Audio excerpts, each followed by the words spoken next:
3 Manhattans deep in Douglas Murray's apartment in Manhattan at 2 a.m, and he sneaks off to the toilet, and I quickly write this down because I know that my half-cut alcohol brain isn't going to remember it.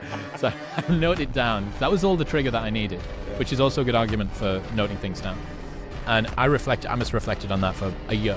I must have thought about it for a year. In life, we must choose our regrets. What the fuck does that mean? Okay, first off, in an existence where opportunity cost is baked in because you don't get to split test life, and by doing a thing you can't do a different thing. I have the choice between going to the gym and going to the theme park. If I go to the gym, therefore I can't go to the theme park. Even if the decision of going to the gym was the right call, I will always have the open loop of, yeah, but what if I'd gone to the theme park? You can't ever know, right? Okay, so that means that fundamentally regrets are baked in to our existence. And I'd always thought that the reason I had a regret was due to some suboptimal decision that I'd made. If only I'd made this decision better, I could have ameliorated the regret. Okay, so regrets are an unavoidable part of being a human, and they're a byproduct of opportunity cost, which you can't get away from. But what does it mean that you have to choose your regrets? Okay, well, if regrets are inevitable, if they're going to happen no matter what, an easy way to look at the decision is, rather than which do I want to do, which regret could I live with? Mm-hmm. Because there are certain regrets that you can't bear living with. Now, you can bear living with them, but they're going to be worse than other ones. Yeah. So what is the difference between I need to have a difficult decision, I need to have a difficult conversation with my boss about leaving to go and do this thing, or I need to, that's the regret. That's one regret of the sitting down and seeing them face to face and telling them that you're going to leave their small mom and pop business and you're the main salesperson and it's going to be terrible and they're going to cry and you're going to feel like a piece of shit. That's one regret. Another regret is looking back at a decade that you waste in a job that you fucking hate. Yeah. So in life, you have to choose your regrets.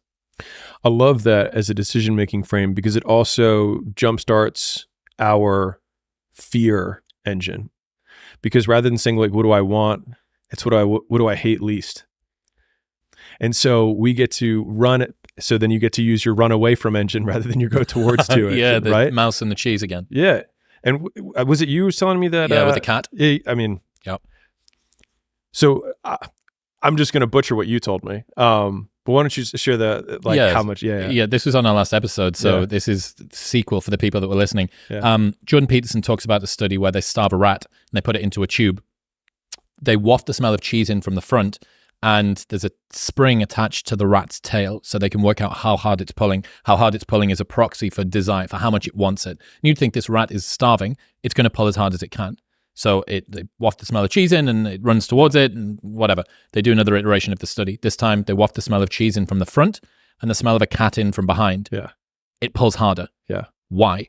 Because not only in life do you want to run towards something you want, but you want to run away from something that you fear. And this ties into the 3 most common traits of very successful people: superiority complex, massive crippling insufficiency, and impulse control. Yep. So superiority complex, I can achieve this thing, that's the cheese. Crippling sense of insufficiency, I fear the cat. Impulse control, I'm in a tube. There is only one direction that I can go. I don't need to make a choice. Yep.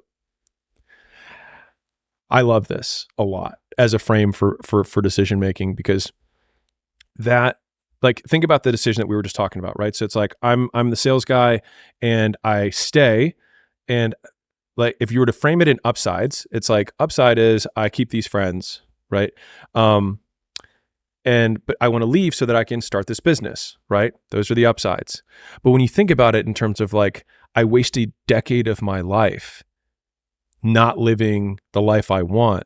To me, I mean, even when I say it, it sounds more motivating, even though it's the exact same thing. It's like losing $100 versus gaining $100. People have 3 times higher loss aversion. And so it's like, if you can't get yourself to do something, think about it from the perspective of what you have to lose rather than what you have to gain. You've got a quote that I love. My biggest fear is getting to the end of my life and thinking I wasn't good enough.